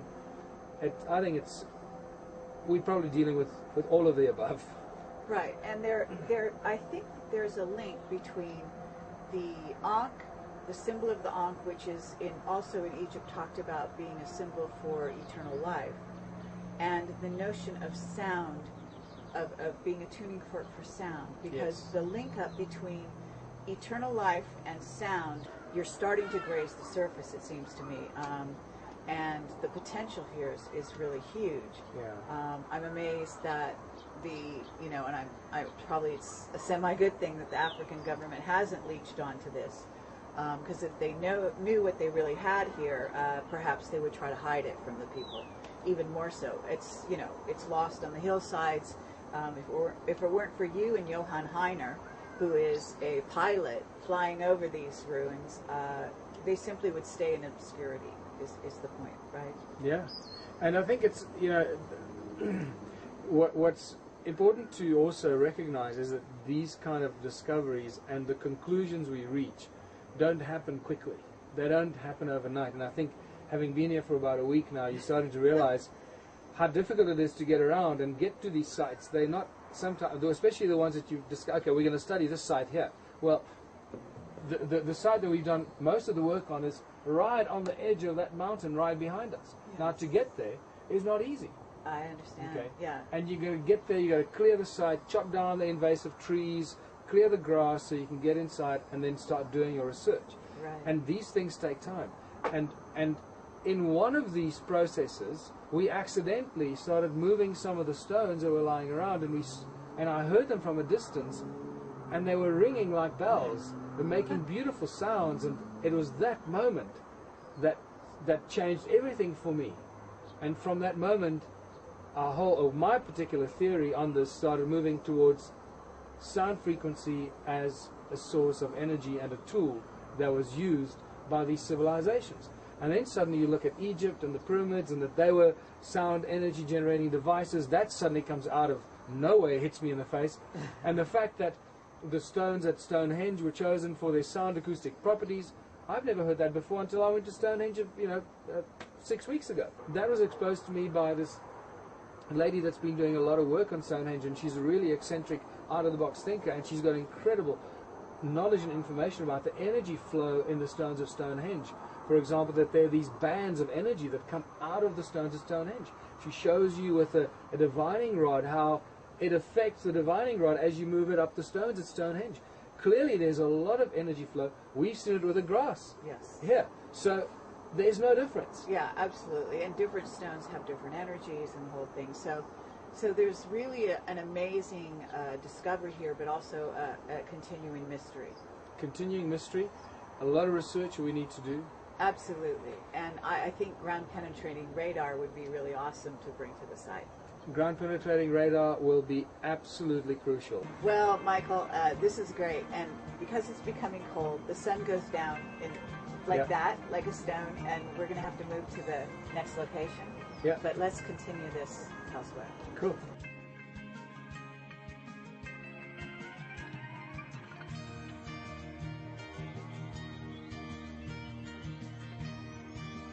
We're here at this amazing ruin that I've just been shooting all over the place. It's the largest ruin, isn't it? Yeah, it is the largest one we have found so far. I trust there'll probably be larger ones, but this one is at the moment, it's about 150 meters across, and you've just walked through it so you get a sense of it. And you've been attacked by energy forces all over the place. Yes. Yeah, it's fascinating, and it's right on top of the mountain. It's one of the highest ruins we've got, and it is mysterious. There was a lot of stuff going on here. There's a lot of ringing rocks everywhere. That big square rock that I've played on the other side, on top of the hill. Yes. It's like a xylophone. It's amazing. It's spectacular. It's so crystalline. So we're going to make a transition here, and we're going to talk about this other idea that you have, because I'm sure there's a link up between what you're doing now and the fact that this idea came to you on how to reorganize really society economically. I realized that the way the world is right now, there is no happy ending. There is no happy outcome to the financial woes, the problems that we have. It's only going to get worse. And what do we do? Are we going to stay on this train until it crashes completely? Or are we going to be intelligent and use our brains to stop ourselves and say, well, what do we do about this? We can't continue on this economic policy and this thing called capitalism when we know that it's clearly going to crash. So about 5 years ago, just shortly after I wrote Slave Species of God, I realized that we're heading for this, and I started researching a new social structure, and a social structure that is based on the concept of no money. And the reason I say that is because we know, and we constantly reminded that money is the root of all evil, and the love of money is the root of all evil, and all the woes on earth are there because people work themselves into the grave, and they work their fingers to the bones for what? For money. Now what the hell is this all about? You get born, and from the moment you take your first breath to the last breath you breathe out, it's all about money. Something is wrong with this equation. So I call this new social structure that I've come up with contributionism. And the reason it's called contributionism is because it takes societies and smaller societies, and it allows people to contribute their natural abilities, their natural talents, or what they've been trained to do to the greater benefit of all in the community. And you remove any form of money, and you prevent any kind of barter or trade, because barter or trade eventually leads to he who has more to trade will rule the roost. So you can't go back to barter or trade because it's just another form of money. and also remove any kind of attachment of value to material things, because material things are just, they're just transient, momentary things in our lives. We accumulate so much rubbish and then we discard it. We keep discarding the stuff we accumulate. So how can we attach any value to it? We keep buying new cars, and suddenly the new car that was so valuable to you last year is now suddenly not valuable at all, and you want something else that's got a lot more value to you. So this value thing is a consequence of capitalism and consumerism, and if we're going to get out of this trap and this dead-end crash, we need to move onto a completely different track that we've never tried as the human race. And that, that is really very important to understand. Many people, when they first find out about this contributionist thing, they say, oh, it's like communism, or it's like socialism. I say, no, it's nothing like that. It's unlike anything else that humanity has ever done. Because nowhere ever have we removed money from the system.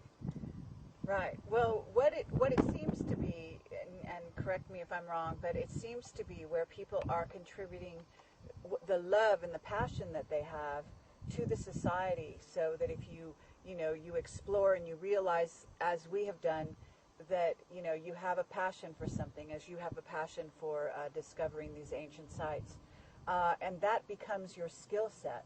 And then on top of it, you also are going to have people maybe for 2 hours a day or something do some kind of maybe more menial job to contribute to the sort of workings of the society. Is that right? Yeah, and this is not a simple thing that can be explained in 5 minutes. It takes quite a while to unpack it and unpack the different fundamental blocks and the cornerstones of contributionism. In its entirety, it's very simple, but we need to completely change our way of thinking, a totally paradigm shift in our thinking, because we're not used to it, and it comes as a shock to the system. People instinctively try and resist it. Well, how are we going to pay for this, and how are we going to afford that, and I say, remember, there's no money. You don't have to pay for anything. Everything is available to everyone. Everything is available for free, because everybody does what they love to do and choose to do and are good at doing, are passionate about doing. They do that as their contribution, hence contributionism, to the greater benefit of all in the community. Now that sounds very simple, but for capitalists, and we are all capitalists because we brought up in the capitalistic system, some people struggle with that first little hurdle. The moment you get over it, things become so easy and so simple to understand. So you need to unpack what are the fundamental cornerstones of this. Well, it's pretty much the same cornerstones as we have in society today: food, water, shelter, health, education, security, legal structures, arts, culture, and so we go. So if you start with those fundamental cornerstones and you start analyzing how is contributionism going to affect the supply of food, and very quickly you realize that when, say, 10% of the global population get involved in the production and the supply of food, because you'll be surprised how many people actually love doing that in any case. They like to work with land and farming and planting stuff and growing food and growing that and farm and cattle and crop and agriculture in its entirety. If 10% of the global population are developing and providing food, when they get everything given to them to help them do that, what becomes very clear and very evident is the abundance of the supply and of food. How much food there is, it becomes abundant. And the same goes for every other area. In science, in free energy, the fact that there's no money, the first consequence and the first casualty of a society without money is crime. Crime virtually vanishes overnight, because pretty much all of crime today is committed because of money, the acquisition of wealth and power. Right. So if you remove money from the system, crime virtually just melts away and disappears. And then you have obviously the crime of passion and crime of insanity and maybe areas like that. But even if you break this down and you step out of the box and you look at it from the outside, you realize that especially crimes of passion are still most of the time somehow linked to money or greed or envy or jealousy, because your girlfriend's run off with some guy who's got a bigger car or more money. Well, it's a have-not sort of paradigm that people have. In other words, they have something or they lack something, so they go and steal it or they go and kill for it or whatever it is. So, but we're talking also about something that 2012 is going to facilitate, and in some ways that's really my interest in it, because it appears through some kind of serendipity that not only are you discovering in these ruins the what appears to be sound technology that is used for healing and also all sorts of things, including this magnetron, right? So you have the ability to change the world around you using this technology, which is very sophisticated, but we don't have at our disposal at the moment. Although the secret government, I'm sure, is using it, but it's a tribal system with a difference. Yeah. And this is why I think Africa is a perfect place here, especially in South Africa, because we got the beautiful blend between the haves and the have-nots, the really extremely wealthy and the extremely poor, and it's the inequality is very obvious here, so it's very glaring. So in some ways, I guess your premise is that perhaps this place that allowed Nelson Mandela, for instance, to change the social order for all intents and purposes in this place in a historical way, in a similar way, possibly the ground is laid here. We can take it to the next level now, because if you look at the Constitution and you look at the human rights, the fundamental human rights, basically what has happened is that the politicians have stolen the country from its people. It's as simple as that, and I don't think it takes a genius to figure that out. Everybody knows this. All your listeners and your viewers will know this. The land belongs to its people. Therefore, the minerals in the ground belong to its people. The water belongs to its people. The trees that grow on the ground belongs to its people.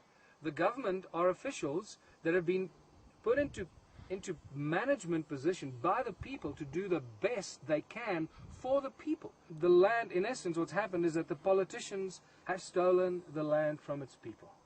Where the hell does that come from? Who came up with that idea? Well, we know who came up with that idea, the bloody Illuminati.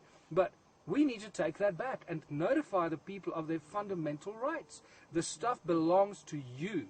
The stuff belongs to everyone, not a few greedy corporations that have laid claim to it. It belongs to the people. Now, from that premise, we can start building the foundation of a contributionist society. If everything belongs to the people, then there's this incredible wealth of abundance. If tomorrow morning everybody woke up and did whatever it is that they were doing without expecting payment, one could I'm not saying this is the way to do it, but I'm just giving you another strange hypothetical thing to think about. If everybody woke up and did what they were doing, from the mining industry to everything, and then at the end of the month, they were just allowed to have as much food as they needed, or every day, as much food as they needed, as much electricity as they needed, as much water as they needed, to give them abundance and make them happy, and keep them alive, and their children alive, and suddenly their children could go to university because they don't have to pay for the university because it's free for everybody. One can very quickly transform the society into a whole new kind of contributionist society. That's not how I suggest we do it, however. There's another way to do it. And that is really, I believe, the way to do this is to take small communities. And I don't mean ostracized communities that a lot of people around the world are doing, setting up these little lager communities behind, on large farms, and they self-sustain. Right. They got everything for themselves and exclude everybody else. You got to take existing towns and existing communities and take them off the grid and give them everything for free, including food. And small towns are capable of doing that. You're talking also about a communal garden, right, and a communal, you said, eating halls and places, so that these things are available, in other words. And the other thing is that it generates, in other words, depending on the numbers of people that you gather together and the I guess the wealth of any particular area. In other words, here in your town you have running water, and so that you can put, you said, like a device into the running water that would basically generate free energy. Yeah. To power the the light bulbs in the house and so on and so forth, and from there it's actually about working together rather than working in competition with each other. Exactly. You got to work together, and if you look at the mineral wealth of the country, the water, the resources, the farming community, if the farmers farm and provide food, if the miners mine and provide the elements that we need, the minerals, remember that when you take money out of the system, people aren't going to mine minerals to trade with them. So we're not going to need that much mining, and we're not going to mine gold and all this stuff because we want to sell it to somebody who's got a lot of money. So that's going to come down to a bare minimum. But not only that, what contributionism does, it provides a fertile ground for new technology to surface. And all the free energy that's been suppressed by the Illuminati and the control of money suddenly has a very fertile ground to start coming out. And we start seeing sprouting new energy ideas and scientists and inventors everywhere that are going to bring abundance of different types of free energy in all forms that we can't even imagine right now. Right. I'm having trouble, staying awake in this ruins. Well, so while we quickly digress, I want you to say the effect that these ruins have had on you. It's just that there's very powerful energy here, and it's very relaxing. That's all I know how to talk about it. I mean, it's actually kind of putting me to sleep, and so, I feel like, I'm just sort of melting into the stones, so to speak. There's something going on here energetically, and it's not a negative thing, but it's probably, affecting the interview to some degree. The energy is very powerful. Well, we're going to put all the positive energy into this tape, into the interview, so when people watch this, they pick up the same energy. Yeah, I mean, each spot is a little different, and we've come to a little bit, the different spot here, and it comes up from the rocks, you see. Well, already from what we've discussed before that you've got recorded is that we know that these stone ruins are alive. As soon as we figure out how to convert this into useful energy, and maybe Dan Burish will step up to the plate and help us with this, because he might have information or knowledge and technology to help us convert this. If he can't, we'll find someone out there. We have discovered free energy right here. We're sitting in it. Yes. It's and it never stops. It's free and it's ongoing. And So we have millions of them. But it's really fascinating. I just have to get back to this sort of, the idea that you're coming up with a sort of a model for society that will not, that's really based on, in a sense, free energy. Yeah. Because that's kind of the root of it. In other words, I think, when we become more and more in tune with the fact that all we are is energy anyway, then we're just talking about transmuting energy from one place to another, to one form to another. And in essence, that's what they seem to have tapped into here with the placement of the stones, with the nature of the stones, with the use of sound technology for moving the stones.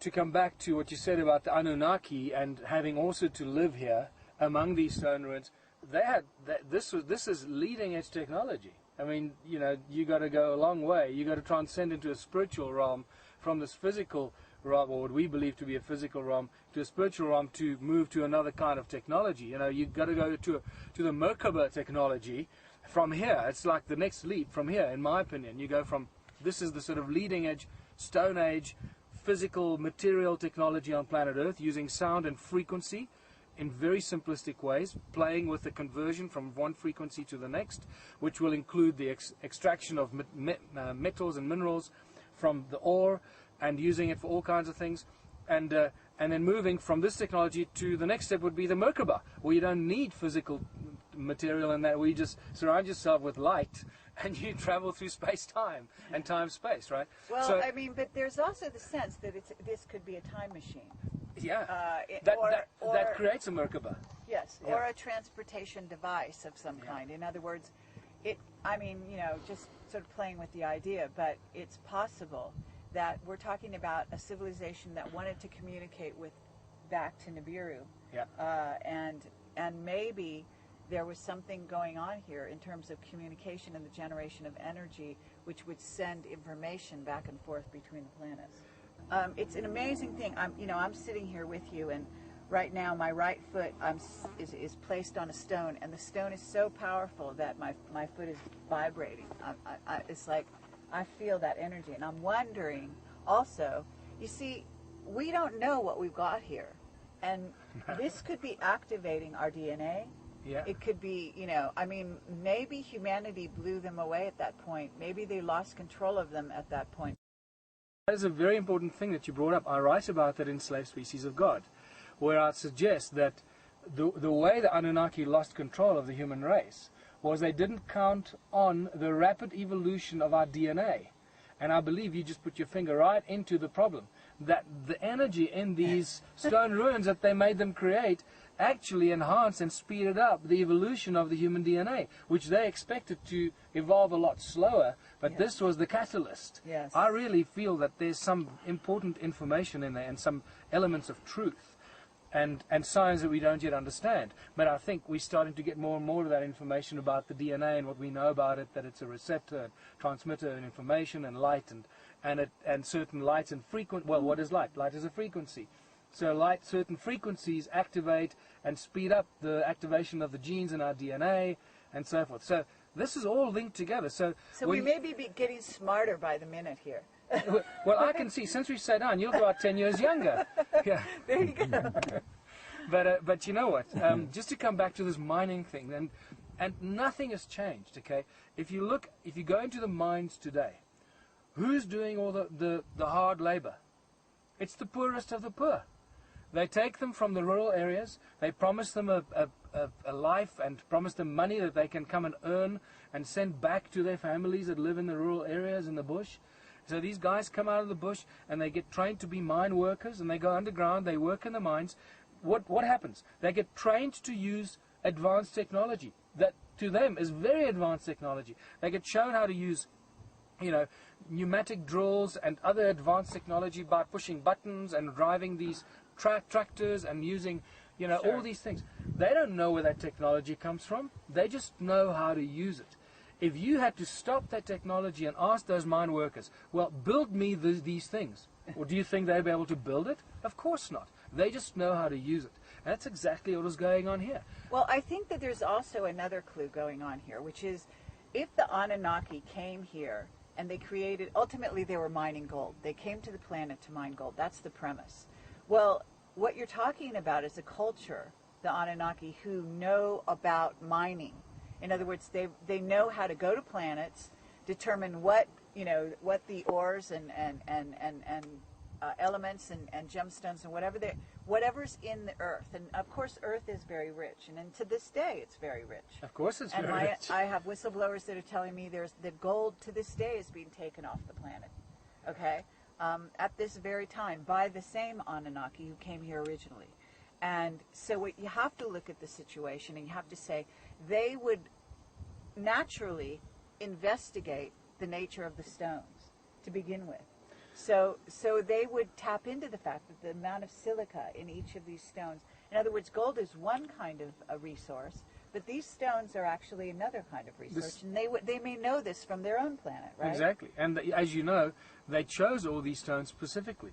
What I've already pointed out in my presentations, and to use that, all the ruins were originally built from the same stone, exactly the same stone that we're sitting on. And the stone is not indigenous to this place, is that right? Not necessarily. Well, it's indigenous to the part of the continent, okay, but it's not necessarily indigenous to where the ruins are. Like here. Like here. Here the stone was brought from down at the bottom in the valleys near the river, brought up to the top of the mountain. And as you know, how would you? These are massively heavy stones. Exactly. So they must have had. I guess they had, the levitation technology with sound. They went down to the bottom. They picked up a big pile of these rocks.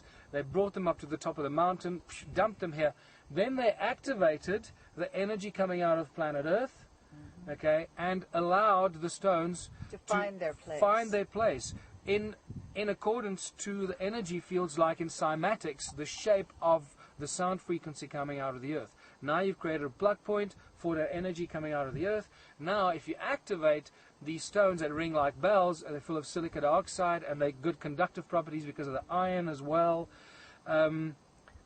Now you've got a very complex energy generating device. But what I find fascinating is you brought that up, we spoke about this before, is the terraces. You know, today, in modern mining today, you don't see farmers building terraces, right? It just doesn't happen. They plow the lands, they plow large tracts of lands and fields, and they plant the mealies, the maize, they plant the corn and the wheat and everything, and then they harvest it, right?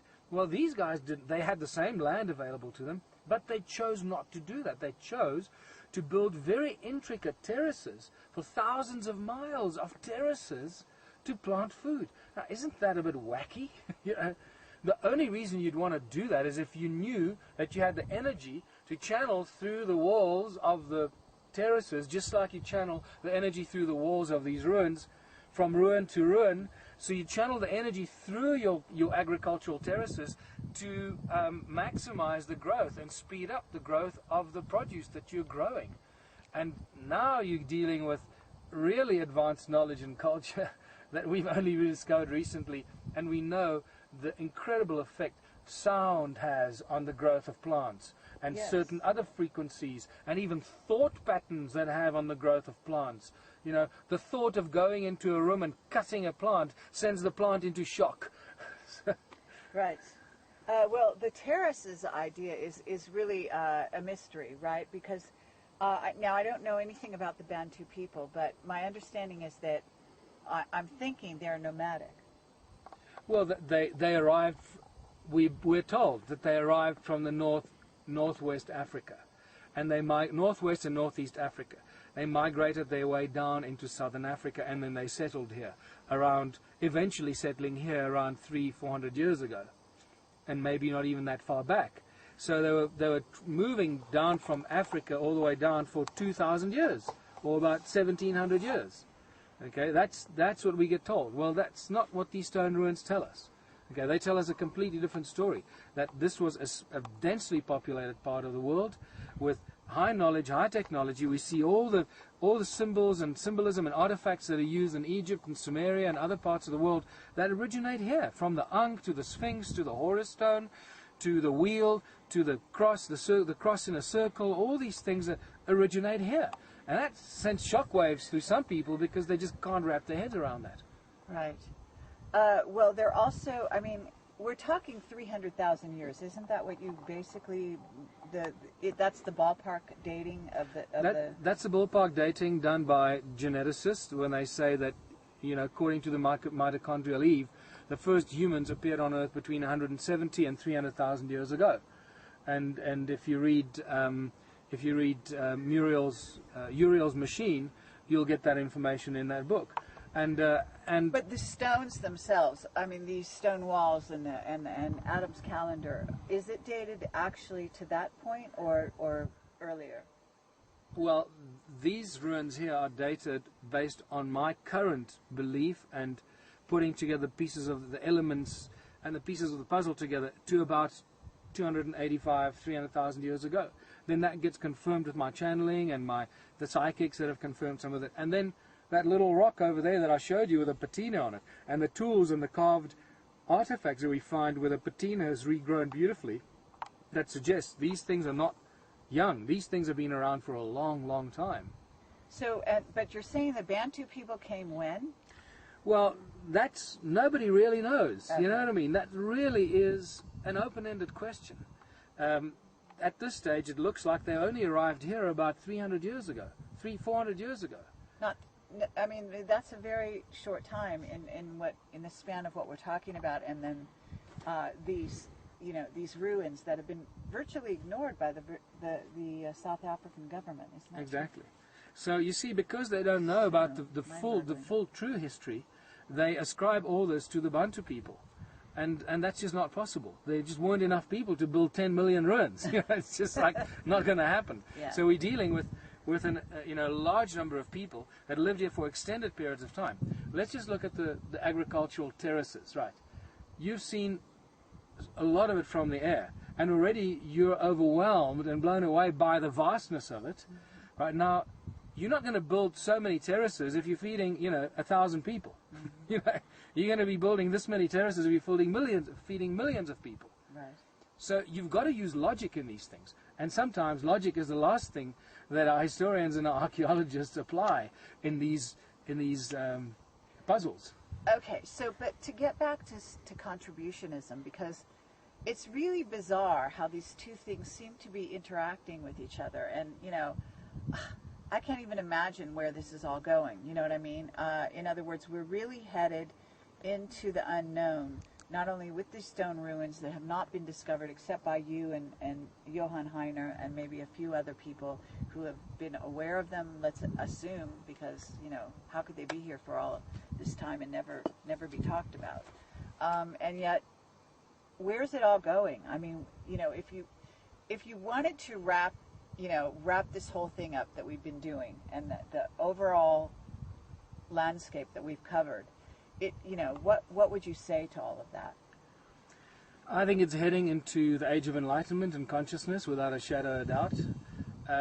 As we're sitting here, our DNA is being enlightened. We are able to think more clearly. And obviously this is a huge wave sweeping the world. Consciousness is exploding around the world. I believe that the flow of energy, the different vibrational frequencies that activate our DNA and our pineal gland are directly responsible for that. I believe these ruins have a very important role to play with it or in it. And I believe that there's only one way out. And 5 years ago I reached that conclusion, and I believe contributionism is it. Anything other than, or anything that continues on the track of capitalism or the use of money or any barter or trade or kind of exchange system, it cannot work. You've got to have a system where people, and a social structure where people do what they're passionate about and what they choose to contribute to the society, what they're good at. When they wake up in the morning, they do it with a smile on their face, and they're only too happy to do that. And you find that with people, when they get into a job by choice or by accident, mostly by accident, when people get into a life where they love what they do, they're the happy ones. The ones that have a job, they're the unhappy ones. Sure. And that's just the rule of this planet at the moment. So it's leading towards contributionism where people contribute. And you can't force a rocket scientist to grow vegetables. So all these, I know about the Venus Project and all these other things that are going on there. And when I looked at all those projects, I find fundamental structural problems with them. And, God bless them that they're doing it, but I believe that we need to I want them to have a look at what I'm talking about here, because you can't force people to move into little secluded communities and then let everybody plant a little vegetable garden in their backyard. No, that's the wrong model.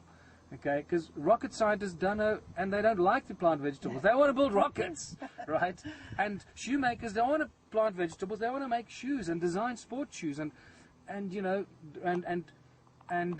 civil engineers want to design beautiful cities and things, and so it goes, and that's how it's got to be.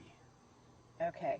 And in the end, it seems that it's all about the use of energy, and it's also our relationship to energy that we have to change, where these ruins become something of a jumping off point, I think, mentally and in terms of consciousness, because if your mind can begin to wrap around the notion of these amazing ruins and how these stones got here, then you're talking about the use of energy in ways that we've never dreamed. So, as you said, we don't even understand how to use sound energy and sound frequency. We're only really coming to terms with it. I guess it may be some of the Black Ops projects, and those guys have gone a long way ahead and they really get it, but it hasn't filtered through to the masses, and it's up to people like us to make the mainstream of the global population realize that it's there for us to use. We're sitting in it. We know that these things are alive. In fact, the guy that just phoned me now was the guy that measured all the energy in here that interrupted us. I mean, our thing is actually interesting. We're talking about the sound frequency and the sound energy, and Andries phones me to interrupt our interview. Okay, wonderful. Well, maybe you should take the call, But at any rate, Michael Tellinger, thank you very much. It's been a pleasure. Thank you for having me as your guest. You've been a wonderful host. I said you were responsible for everything but the weather. I have to say one other thing that I didn't see any lions, but I felt their energy.